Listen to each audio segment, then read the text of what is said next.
আসসালামু আলাইকুম প্রিয় শিক্ষার্থীরা, 30 জুন আজ থেকে কলেজ ভর্তি দ্বিতীয় পর্যায়ে আবেদনটা শুরু হয়ে যাচ্ছে। যে সমস্ত শিক্ষার্থীরা প্রথম পর্যায়ে কলেজটাকে নিশ্চয়ন করা নাই এবং দ্বিতীয় পর্যায়ে আবেদনের জন্য চিন্তা ভাবনা করে ফেলেছো, তারা আজ থেকে আবেদন করতে পারবে। এবং এই আবেদনের জন্য তোমাদেরকে কম্পিউটারের দোকানে গিয়ে আবেদন করার কোনো প্রয়োজন নেই। বাসায় থাকা হাতে থাকা যে স্মার্টফোনটা আছে, তুমি চাইলে স্মার্টফোন দিয়ে যে কোনো সময় আবেদনটা করতে পারো। আমি আমার মোবাইল ফোন দিয়ে দেখাবো যে কিভাবে কলেজ ভর্তির আবেদনটা করতে হয়। সেই সাথে পেমেন্টের একটা ঝামেলা আছে, অ্যাকাউন্ট ক্রিয়েট করার একটা ঝামেলা আছে। অ্যাকাউন্ট ক্রিয়েটটা সুন্দরভাবে সহজভাবে কিভাবে করবে সেটা দেখিয়ে দিব।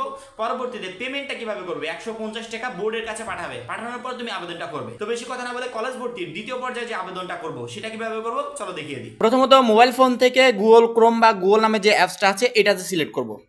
সিলেক্ট করার পর উপরে সার্চ অপশনে গিয়ে সার্চ দিব ঢাকা এডুকেশন বোর্ড। আমার লিঙ্কটা অলরেডি চলে আসছে, আমি এটার উপরে ক্লিক করলাম। ক্লিক করার সাথে এরকম একটা পেজ শো করবে এবং এখান থেকে এক্সআই অ্যাডমিশন নামে যে অপশনটা আছে এটার উপরে ক্লিক করতে হবে।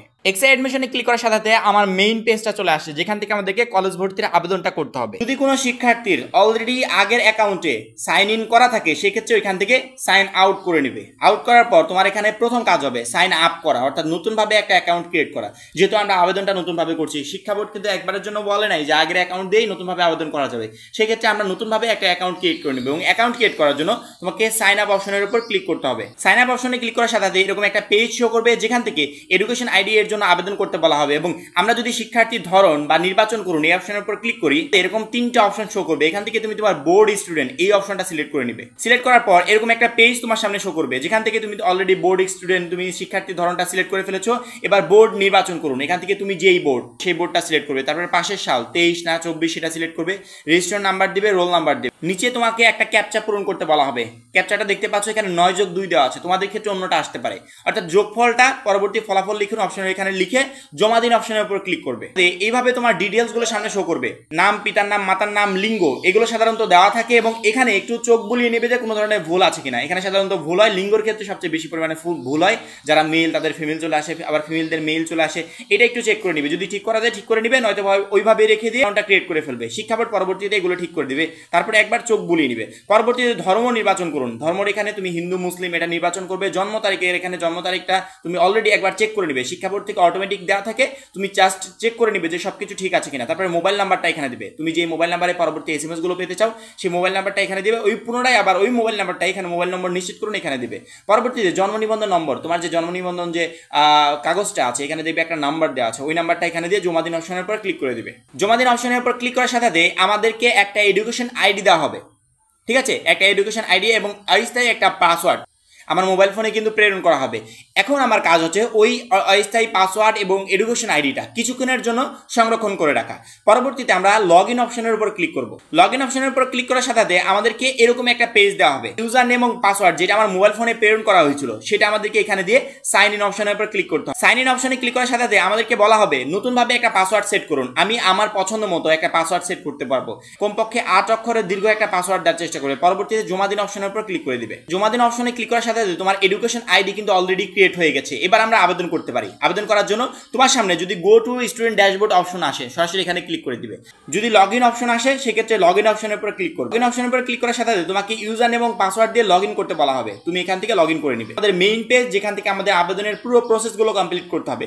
এখানে আমরা বাম সাইডে দেখতে পাচ্ছি সকল অপশন দেওয়া আছে। এখন আমাদের প্রথম কাজ আবেদনের আগে আমরা পেমেন্টটা করে নিব। আমাদের বিকাশে 150 টাকা ফি পেমেন্ট করতে হবে, এই পেমেন্টটা প্রথমত আমরা করে নিব। পেমেন্ট করার জন্য বাম সাইডে দেখতে পাচ্ছ আবেদন ফি জমা দিন অপশন আছে, আবেদন ফি জমা দিন অপশনের উপর আমরা ক্লিক করব। আমাকে পেমেন্টের পেজে নিয়ে চলে আসবে যেখানে বলা হবে পেমেন্টের তথ্য। আমি এখান থেকে সোনালী ব্যাংক পিএলসিটা সিলেক্ট করব। অলরেডি দেখো আমি কিন্তু আবেদন ফি প্রদান করার জন্য এখানে অটোমেটিক্যালি 150 টাকা কিন্তু উঠে গেছে। সোনালী ব্যাংক পিএলসি এটার উপর আমরা সিলেক্ট করব।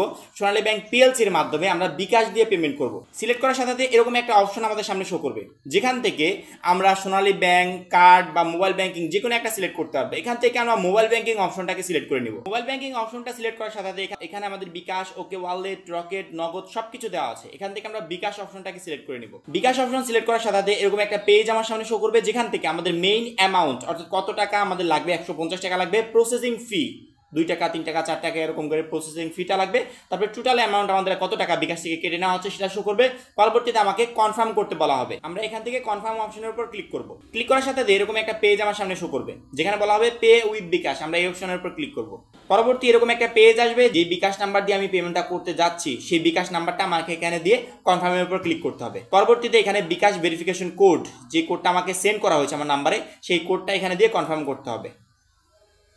এখন তোমাকে সর্বশেষ পিন দিয়ে কনফার্ম করতে হবে। দেওয়ার সাথে সাথে আমাদের কাজ শেষ। আমাদের টাকাটা অলরেডি কিন্তু বোর্ডের কাছে পৌঁছে গেছে। এখন 3 সেকেন্ডের ভিতর আমাকে পূর্ববর্তী পেজে যেখান থেকে আমি আসছিলাম সেখানে আমাকে ফেরত নিয়ে যাবে। এবং সেখানে আসার পর যদি এরকম লেখা ওঠে আপনার পেমেন্ট সফলভাবে সম্পন্ন হয়েছে, তাহলে বুঝবে তোমার পেমেন্টটা অলরেডি জমা হয়ে গেছে, এখন তুমি আবেদনটা করতে পারো। বাম সাইডে আমরা কিন্তু আবেদন ফি জমা দিন অপশনের কাজ শেষ করে ফেলেছি। নিচে দেখো 2 নম্বরে আবেদন করুন, এই অপশনের উপর আমরা ক্লিক করব। ক্লিক করার সাথে সাথে এরকম একটা পেজ আমাদের সামনে শো করবে এবং এখান থেকে আমাদের কলেজগুলো সিলেক্ট করে আমাদেরকে আবেদন করতে হবে। আবেদন করার জন্য উপরে দেখতে পাচ্ছ কোটা নির্বাচন অপশনটা আসছে। যদি তোমার কোটা থেকে থাকে ফ্রিডম ফাইটার, এটাতে সিলেক্ট করবে। যদি না থেকে থাকে সিলেক্ট করার দরকার নেই, এটা ফাঁকা থাকে। পরবর্তীতে কলেজ নির্বাচন, এখান থেকে বোর্ড সিলেক্ট করবে। যেই বোর্ডের অধীনে তুমি কলেজগুলোতে আবেদন করতে চাচ্ছ সেই বোর্ডটা সিলেক্ট করবে। যেই জেলার অধীনে কলেজগুলোতে আবেদন করতে চাচ্ছ সেই জেলাটা সিলেক্ট করবে। সেই থানা সিলেক্ট করলে ওই থানার অধীনস্থ যতগুলো কলেজ আছে সবগুলো তোমার সামনে শো করবে। ওইখান থেকে তুমি তোমার পছন্দের কলেজটাকে সিলেক্ট করে নিবে। এইভাবে একটা কলেজ সিলেক্ট করা হয়ে গেলে সেটাকে অ্যাড করে পর্যায়ক্রমে 1 বাই 1 তুমি 5 থেকে 10টা কলেজ এভাবে সিলেক্ট করতে পারবে। যখনই তোমার পর্যায়ক্রমে 5 থেকে 10টা কলেজ সিলেক্ট করা শেষ হয়ে যাবে তখন তুমি আবেদন সাবমিট করুন অপশনের উপর ক্লিক করবে। আবেদন সাবমিট করুন অপশনের উপর ক্লিক করলে এরকম একটা পেজ সামনে শো করবে যেখানে বলা হবে তুমি যদি কোনো কলেজ এখনো কেটে দিতে চাও ক্রস চিহ্নের উপর চাপ দিয়ে কেটে দিতে পারো, বা উপরে নিতে চাইলে উপরে নিতে পারবে, নিচে নিতে চাইলে নিচে নিতে পারবে। অর্থাৎ তোমার পছন্দ ক্রম অনুযায়ী এখনো তুমি সাজাতে পারবে। পরবর্তীতে যখনই তোমার সবকিছু সাজানো শেষ, সিলেক্ট করা শেষ, তখন তুমি আবেদন সাবমিট করুন অপশনের উপর ক্লিক করলে তোমার আবেদনটা সাবমিট হয়ে যাবে। এবং এই আবেদন জমা দেওয়ার পরবর্তীতে তোমাকে একটা সময় দেওয়া হবে যে এর ভিতরে তুমি তোমার আবেদন প্রসেসটা তুমি আপডেট করতে পারো। কোনো ধরনের ভুল হলে ভুলগুলো সংশোধন করতে পারো। আপনার আবেদন সফলভাবে সাবমিট করা হয়েছে, আপনি আপনার পছন্দ অনুযায়ী এটি আপডেট করতে পারবেন। ঠিক আছে অপশনের উপর ক্লিক করলে তোমার কাজ শেষ। আশা করি প্রত্যেকটা শিক্ষার্থী বুঝতে পেরেছো। কলেজ ভর্তি দ্বিতীয় আবেদনের প্রসেসটা কিন্তু একবারে ইজি। তুমি বাসায় বসে এনি টাইম কাজগুলো করতে পারো। কম্পিউটার দোকানে গেলে অনেক সময় তাড়াহুড়ো করতে হয় যে দ্রুত করো, সেক্ষেত্রে অনেক ধরনের ভুল হয়ে যায়। আমরা প্রথম পর্যায়ে ভুল করেছি, দ্বিতীয় পর্যায়ে আর ভুল করতে চাই না। দ্বিতীয় পর্যায়ে আস্তে ধীরে বাসায় বসে সুন্দরভাবে আবেদনগুলো করতে চাই। সেক্ষেত্রে দ্বিতীয় পর্যায়ে সুন্দরভাবে আবেদন করতে হলে আমি যে প্রসেসটা দেখালাম অবশ্যই এটা ফলো করবে। এখন এই পর্যন্তই কলেজ ভর্তি দ্বিতীয় পর্যায়ে আবেদন বিষয় পরবর্তী যে কোনো আপডেট সবার আগে পেতে চাইলে অবশ্যই সোহেল রানা অফিসিয়াল চ্যানেলটা সাবস্ক্রাইব করে পাশে বেল আইকনটাতে ক্লিক করে রাখবে। সবাই ভালো থাকবে, সুস্থ থাকবে, খোদা হাফেজ।